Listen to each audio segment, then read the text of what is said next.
Las enseñanzas de Don Juan, una forma yaqui de conocimiento, parte 13. Don Juan prosiguió: la cosa que hay que aprender es cómo llegar a la raja entre los mundos y cómo entrar en el otro mundo. Hay una raja entre los dos mundos, el mundo de los diableros y el mundo de los hombres vivos. Hay un lugar donde los dos mundos se montan el uno sobre el otro. La raja está allí, se abre y se cierra como una puerta, como el viento. Para llegar allí, un hombre debe ejercer su voluntad. Debe, diría yo, desarrollar un deseo indomable, una dedicación total, pero debe hacerlo sin ayuda de ningún poder ni de ningún hombre. El hombre solo debe reflexionar y desear hasta el momento en que su cuerpo esté listo para emprender el viaje. Ese momento se anuncia con un temblor prolongado de los miembros y vómitos violentos. Por lo general, el hombre no puede dormir ni comer y se va gastando. Cuando las convulsiones ya no cesan, el hombre está listo para partir y la raja entre los dos mundos aparece enfrente de sus ojos, como una puerta monumental, una rendija que sube y baja. Cuando se abre, el hombre tiene que colarse por ella. Del otro lado de esa frontera es difícil distinguir. Hace viento, como polvareda. El viento se arremolina. El hombre debe entonces caminar en cualquier dirección. El viaje será corto o largo, según su fuerza de voluntad. Un hombre de voluntad fuerte hace viajes cortos. Un hombre débil, indeciso, viaja largo y con dificultades. Después de este viaje, el hombre llega a una especie de meseta. Se pueden distinguir con claridad algunos de sus rasgos. Es un plano encima de la tierra. Se le reconoce por el viento, que allí sopla todavía más fuerte. Golpea, ruge por todo el derredor. En la parte más alta de esa meseta está la entrada al otro mundo, y hay una especie de piel que separa los dos mundos. Los muertos la atraviesan sin ruido, pero nosotros tenemos que romperla con un grito. El viento reúne fuerza, el mismo viento indómito que sopla en la meseta. Cuando el viento ha juntado fuerza suficiente, el hombre tiene que gritar y el viento lo empuja al otro lado. Aquí también su voluntad debe ser inflexible para poder combatir al viento. Todo lo que necesita es un empujón suave, y no que el viento lo mande al fin del otro mundo. Una vez que está al otro lado, tiene que vagar allí. Su buena suerte sería encontrar un ayudante cerca, no muy lejos de la entrada. El hombre tiene que pedirle ayuda. En sus propias palabras, tiene que pedir al ayudante que lo instruya y lo haga diablero. Cuando el ayudante acepta, mata al hombre allí mismo, y mientras está muerto le enseña. Cuando hagas el viaje, a lo mejor encuentras a un gran diablero en el ayudante que te mate y te enseñe. Eso depende de tu suerte. Pero la más de las veces, uno encuentra brujos de mala suerte sin gran cosa que enseñar, pero ni tú ni ellos tienen el poder de negarse. El mejor de los casos es hallar un ayudante macho para no caer en manos de una diablera que lo haga a uno sufrir en forma increíble. Las mujeres siempre son así, pero eso depende de la pura suerte, a no ser que el benefactor de uno también un gran diablero, de uno sea también un gran diablero, caso en el cual tendrá muchos ayudantes en el otro mundo. Y puede mandarlo a uno a ver a un ayudante en particular. Mi benefactor era uno de esos hombres. Me guío al encuentro de su espíritu ayudante. Después de que regreses, ya no serás el mismo. Estás comprometido a volver y a haber seguido a tu ayudante. Y estás comprometido a alejarte más y más de la entrada, hasta que por fin un día irás demasiado lejos y no podrás regresar. A veces un diablero pesca un alma y lo empuja por la entrada. y la deja a la custodia de su ayudante, mientras él le roba a la persona toda su voluntad. En otros casos, el tuyo por ejemplo, el alma pertenece a una persona de voluntad fuerte, y el diablero solo puede guardarla en su morral, porque es demasiado difícil llevársela al otro lado. En tales casos, como en el tuyo, una batalla puede resolver el problema, una batalla en que el diablero se juega todo por el todo. Esta vez perdió el combate y tuvo que soltar tu alma. De haber ganado, se la llevaba a su ayudante para que se quede con ella. Pero, ¿cómo le gané? No te moviste de tu sitio. Si te hubieras apartado 1 centímetro, te habría hecho polvo. La diablera escogió el momento en que yo no estaba como la mejor hora para atacar, y lo hizo bien. Falló porque no contaba con tu propia naturaleza, que es violenta. También porque no te saliste del sitio en el que eres invencible. ¿Cómo me habría matado de haberme movido?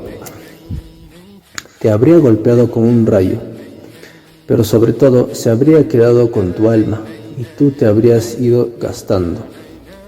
¿Qué va a suceder ahora, don Juan? Nada. Recobraste tu alma. Fue una buena batalla. Anoche aprendiste muchas cosas. Después nos pusimos a buscar la piedra que yo había lanzado. Don Juan dijo que, de encontrarla, podríamos estar absolutamente seguros de que el asunto había terminado. Buscamos durante casi 3 horas. Yo tenía el sentimiento de que la reconocería, pero no pude.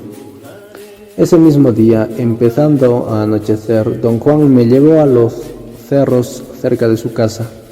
Allí me dio instrucciones largas y detalladas sobre procedimientos específicos de pelea.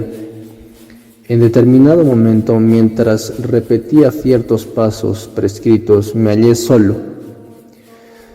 Había subido corriendo una ladera y estaba caliente.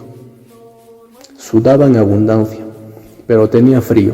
Llamé varias veces a don Juan, pero no contestó, y empecé a experimentar una aprehensión extraña. Oí un crujir en el matorral, como si algo viniera hacia mí. Escuché atentamente, pero el ruido cesó. Luego volvió a oírse, más fuerte y más cerca. En ese instante se me ocurrió que iban a repetirse los eventos de la noche anterior. En cuestión de segundos, mi miedo creció fuera de toda proporción. El crujir en las matas se acercó más y mi fuerza menguó. Quería gritar o llorar, correr o desmayarme. Mis rodillas se vencieron. Caí por tierra chillando.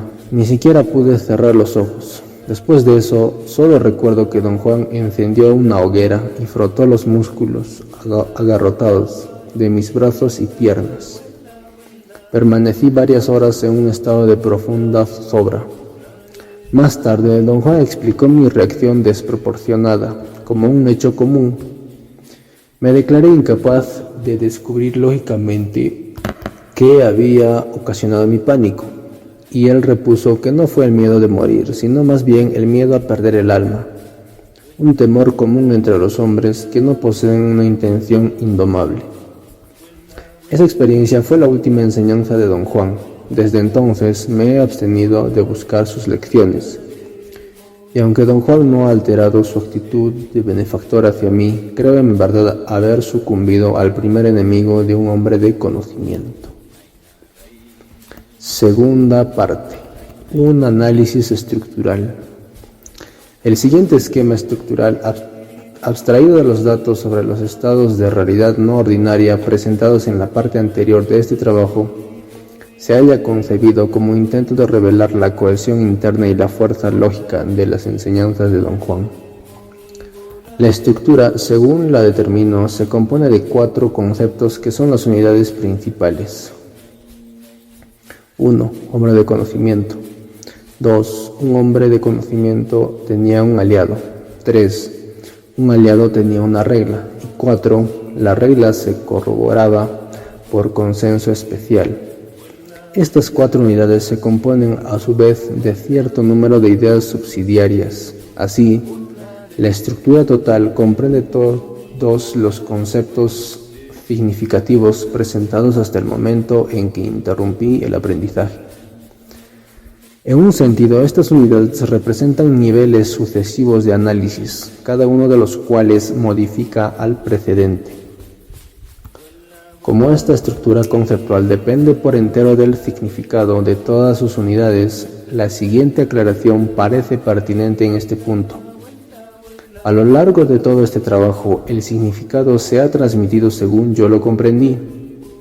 Los conceptos componentes del conocimiento de Don Juan, tal como los he presentado aquí, no podían ser el duplicado exacto de lo que él mismo decía. Pese al esfuerzo que he hecho por interpretar dichos conceptos con la mayor fidelidad posible, su significado ha sido alterado por mis propios intentos de clasificarlos. La disposición de las 4 unidades principales de este esquema estructural es, sin embargo, una secuencia lógica, libre al parecer de la influencia de procedimientos clasificadores extrínsecos de mi propia cosecha. Pero en lo que toca a las ideas componentes de cada unidad básica, ha sido imposible descartar mi influencia personal. En ciertos puntos se necesitan elementos clasificadores extrínsecos para hacer comprensible el fenómeno. Si tal tarea iba a lograrse aquí, tenía que emprenderse zigzagueando entre los supuestos significados y el esquema clasificador del maestro y los significados y recursos clasificadores del aprendiz. El orden operativo. Primera unidad. Hombre de conocimiento. En una etapa muy temprana de mi aprendizaje, Don Juan declaró que la meta de sus enseñanzas era enseñar cómo llegar a ser un hombre de conocimiento. Usó tal declaración como punto de partida. Es obvio que convertirse en hombre de conocimiento era una meta operatoria, y no menos obvio que cada parte de las ordenadas enseñanzas de Don Juan iba destinada a cumplir ese propósito en una forma u otra. Mi presente línea de razonamiento es que en dichas circunstancias, hombre de conocimiento, siendo una meta operatoria, debió de ser indispensable para explicar algún orden operativo. Entonces, resulta justificable deducir que, para comprender ese orden, hay que comprender su objetivo. Hombre de conocimiento. Habiendo establecido hombre de conocimiento como la primera unidad estructural, pude disponer con seguridad los siguientes 7 conceptos como sus componentes adecuados. 1. Llegar a ser hombre de conocimiento era asunto de aprendizaje. 2. Un hombre de conocimiento poseía intención rígida. 3. Un hombre de conocimiento poseía claridad de mente. 4. Llegar a ser hombre de conocimiento era asunto de labor esforzada. 5. Un hombre de conocimiento era un guerrero. 6. Llegar a ser hombre de conocimiento era un proceso incesante. Y 7. Un hombre de conocimiento tenía un aliado. Estos 7 conceptos eran temas, corrían a lo largo de las enseñanzas, determinando el carácter de todo el conocimiento de Don Juan. Por cuanto la meta operatoria de sus enseñanzas era producir un hombre de conocimiento, todo lo que enseñaba estaba imbuido de las características específicas de cada uno de los 7 temas. Juntos configuraban el concepto hombre de conocimiento como manera de comportarse, forma de conducta que era resultado final de un entrenamiento largo y azaroso. Hombre de conocimiento no era, sin embargo, una guía de conducta, sino un conjunto de principios que comprendía todas las circunstancias no ordinarias pertinentes al conocimiento impartido. Cada uno de los 7 temas estaba compuesto a su vez de varios otros conceptos que cubrían sus diferentes facetas. Las aserciones de don Juan permitían suponer que un hombre de conocimiento podía ser un diablero, esto es, un brujo negro. Don Juan declaró que su maestro era diablero, que él también lo fue en el pasado, aunque había dejado de preocuparse por ciertos aspectos de la práctica de la brujería, puesto que la meta de su enseñanza era mostrar cómo convertirse en hombre de conocimiento, y puesto que su conocimiento consistía en ser diablero. Puede haber existido una conexión inherente entre hombre de conocimiento y diablero, aunque don Juan nunca usaba ambos términos indistintamente. La probabilidad de que estuvieran conectados evocaba la posibilidad de que hombre de conocimiento, con sus 7 temas y los conceptos correspondientes, cubriese en teoría todas las circunstancias que podrían haberse presentado en el curso de convertirse en diablero. Llegar a ser hombre de conocimiento era asunto de aprendizaje. El primer tema implicaba que aprender era la única forma posible de llegar a ser hombre de conocimiento. Y eso, por su parte, llevaba implícito el acto de realizar un esfuerzo decidido por alcanzar un fin. Llegar a ser hombre de conocimiento era el resultado final de un proceso, no una adquisición inmediata a través de un acto de gracia o de dádivas otorgadas por poderes sobrenaturales. La probabilidad de aprender a convertirse en hombre de conocimiento garantizaba la existencia de un sistema para enseñarle a uno cómo lograrlo. El primer tema tenía 3 componentes. 1. No había requisitos declarados para llegar a ser hombre de conocimiento. 2. Había algunos requisitos encubiertos. Y 3. La decisión de quién podía aprender a ser hombre de conocimiento era tomada por un poder impersonal.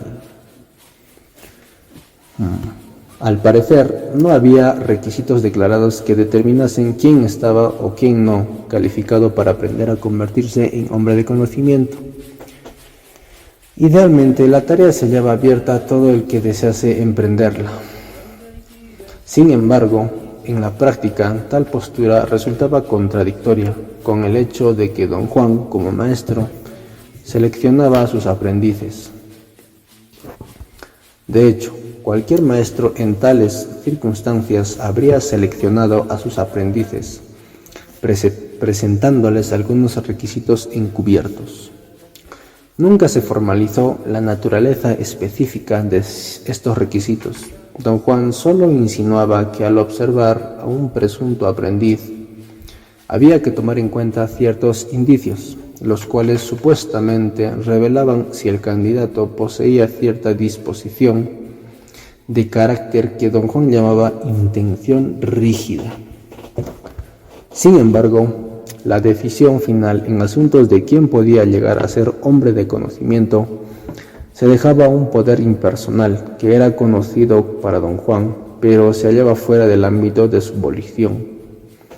Se acreditaba al poder impersonal el acto de señalar a la persona adecuada, permitiéndole realizar una hazaña de naturaleza extraordinaria, o creando un conjunto de circunstancias peculiares en torno a esa persona.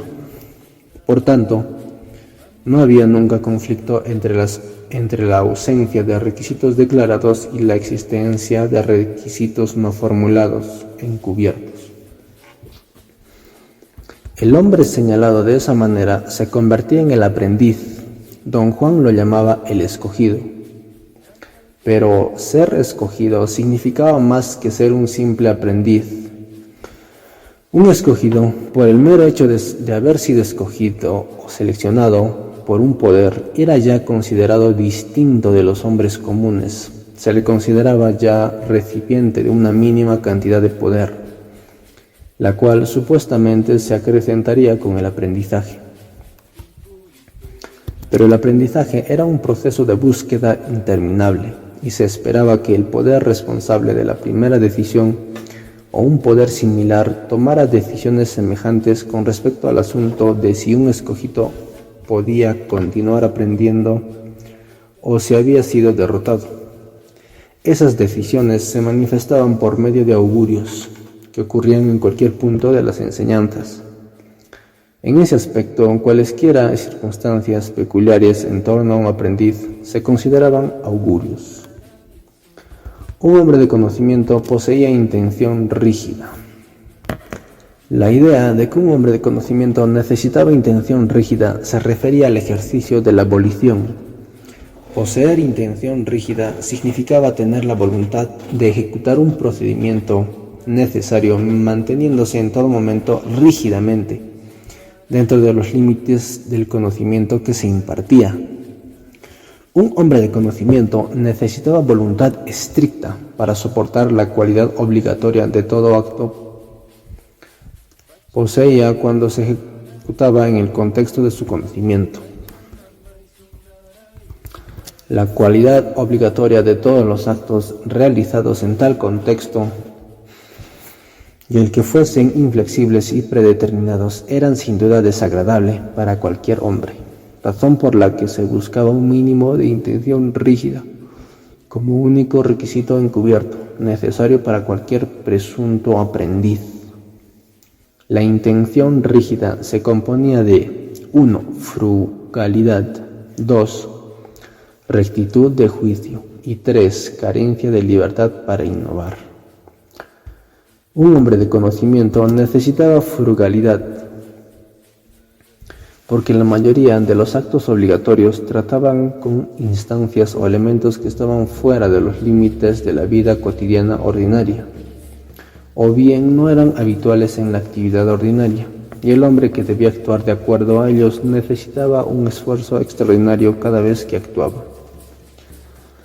Estaba implícito que uno solo podía ser capaz de tal esfuerzo extraordinario, siendo parco en cualquier otra actividad que no tratara directamente con aquellas acciones predeterminadas. Como todos los actos eran obligatorios y estaban prefijados, un hombre de conocimiento necesitaba rectitud de juicio. Este concepto no implicaba sentido común, pero sí la capacidad de evaluar las circunstancias en torno a cualquier necesidad de actuar. Una guía para tal evaluación se proporcionaba juntando como bases lógicas todas las partes de las enseñanzas que estuvieran a disposición de uno en el momento dado en que cualquier acción debiera realizarse. Así, la guía cambiaba de continuo conforme más partes se aprendían, pero siempre implicaba la convicción de que cualquier acto obligatorio que uno hubiese tenido que ejecutar era de hecho el más adecuado en las circunstancias. Siendo todos los actos preestablecidos y obligatorios, tener que llevarlos a cabo significaba falta de libertad para innovar. El sistema usado por Don Juan para impartir conocimiento se hallaba tan bien establecido que no había posibilidad de alterarlo en forma alguna. Un hombre de conocimiento poseía claridad de mente. La claridad de mente era el tema que proporcionaba un sentido de dirección. El hecho de que todos los actos estuvieran predeterminados significaba que la orientación de uno dentro del conocimiento que se impartía estaba igualmente prefijada. En consecuencia, la claridad de mente aportaba solo un sentido de dirección. Reafirmaba continuamente la validez del curso emprendido a través de las ideas componentes de 1. Libertad para buscar un camino, 2. Conocimiento del propósito específico y 3. Ser fluido. Se creía que uno tenía libertad para buscar un camino. Estar en libertad de elegir no era contradictorio de la carencia de libertad para innovar. Las dos ideas no estaban en posición ni se inmiscuían mutuamente. La libertad de buscar un camino se refería a la de escoger entre diferentes posibilidades de acción igualmente efectivas y practicables. El criterio para elegir era la ventaja de una posibilidad durante las otras, basándose en la propia preferencia. De hecho, la libertad de escoger un camino ofrecía un sentido de dirección por medio de la expresión de inclinaciones personales. También se creaba sentido de dirección mediante la idea de que había un propósito específico para cada acción realizada en el contexto del conocimiento que se impartía. Por tanto, un hombre de conocimiento necesitaba claridad de mente para hermanar sus propias razones específicas de actuar y el propósito específico de cada acción. El conocimiento del propósito específico de cada acción era la guía usada para juzgar las circunstancias en torno a cualquier necesidad de actuar. Otra faceta de la claridad de mente era la idea de que, para fortalecer la ejecución de sus acciones obligatorias, un hombre de conocimiento necesitaba reunir todos los recursos que las enseñanzas habían puesto a su disposición. Esta era la idea de ser fluido. Creaba un sentido de dirección, dando a uno los sentimientos de ser maleable e inventivo. La calidad obligatoria de todos los actos habría infundido un sentido de rigidez o esterilidad, de no ser por la idea de que un hombre de conocimiento necesita ser fluido. Llegar a ser un hombre de conocimiento era asunto de labor esforzada. Un hombre de conocimiento debía tener o desarrollar en el curso de su preparación una capacidad muy amplia para el esfuerzo. Don Juan afirmaba que convertirse en hombre de conocimiento era una cuestión de labor esforzada. Dicha labor denotaba su capacidad, 1, para hacer un esfuerzo, 2, para lograr eficacia y 3, para enfrentar el desafío. En el camino de un hombre de conocimiento, el drama era sin duda el punto sobresaliente, tomado en forma aislada. Se requería un tipo especial de esfuerzo para reaccionar a circunstancias que pidieran explotación dramática. Es decir, un hombre de conocimiento necesitaba esfuerzo dramático, tomando como ejemplo la conducta de Don Juan. A primera vista habría podido parecer que el esfuerzo dramático era solo su propia preferencia idiosincrásica por el histrionismo, pero su esfuerzo dramático siempre era mucho más que actuación, era más bien un profundo estado de fe. A través del esfuerzo dramático, Don Juan daba la peculiar característica definitivos a todos los actos que ejecutaba. Así, en consecuencia, sus actos se ubicaban en un escenario donde la muerte era uno de los protagonistas principales. Estaba implícito que la muerte era uno de los protagonistas principales. Estaba implícito que la muerte era una posibilidad real en el curso del aprendizaje, a causa de la naturaleza inherentemente peligrosa de los elementos que un hombre de conocimiento manejaba.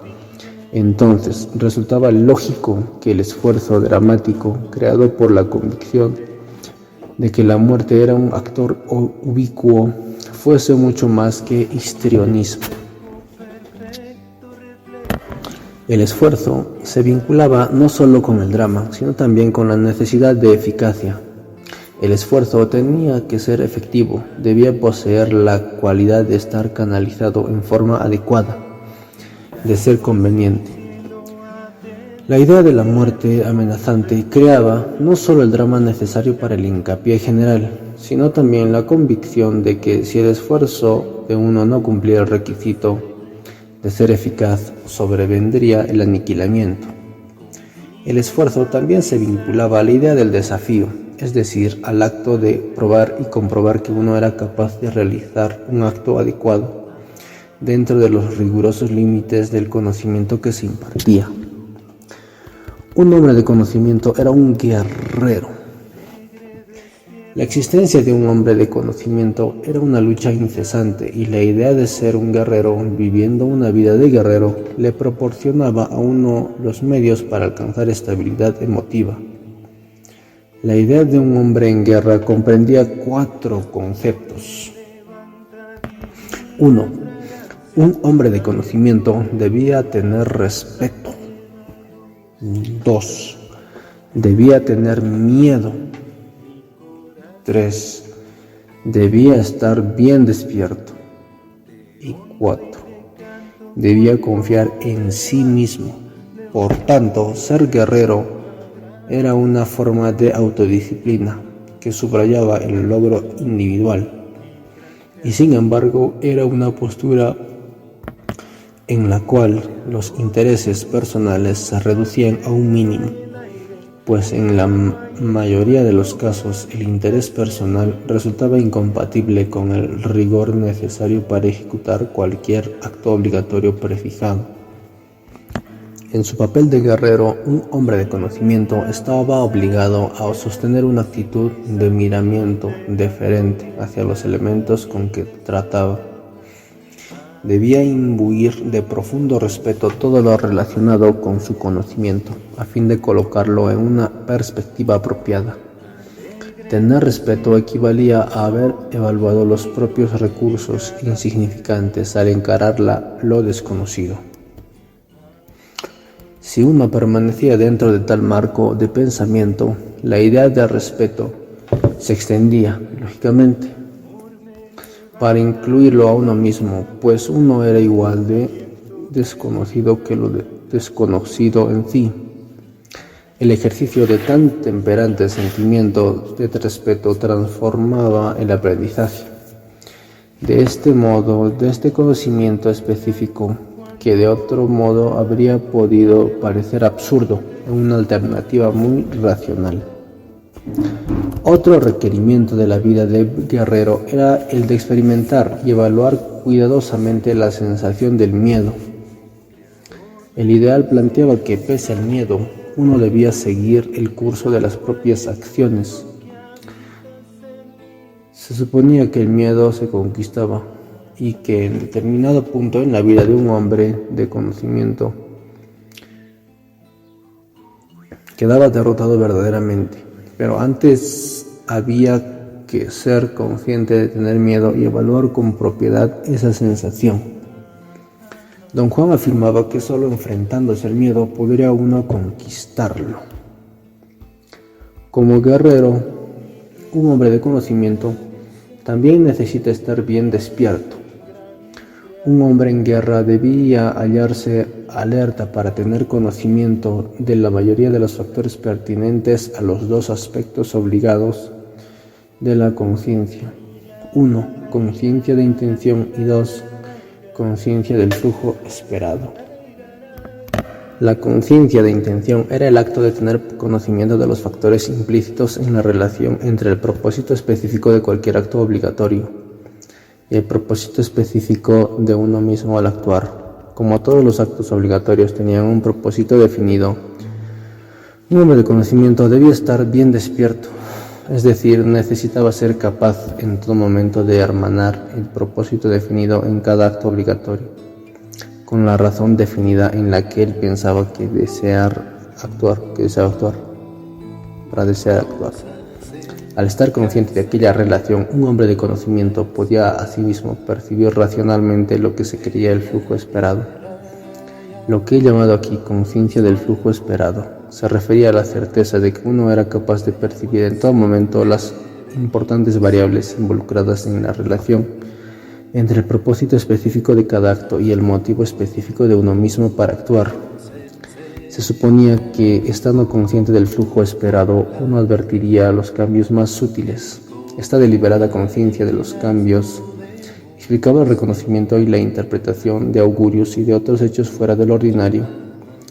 El último aspecto de la idea de la conducta de un guerrero era la necesidad de confiar en sí mismo, es decir, la seguridad de que el propósito específico del acto que no pudiera haber elegido realizar era el único camino plausible para las propias razones específicas de actuar.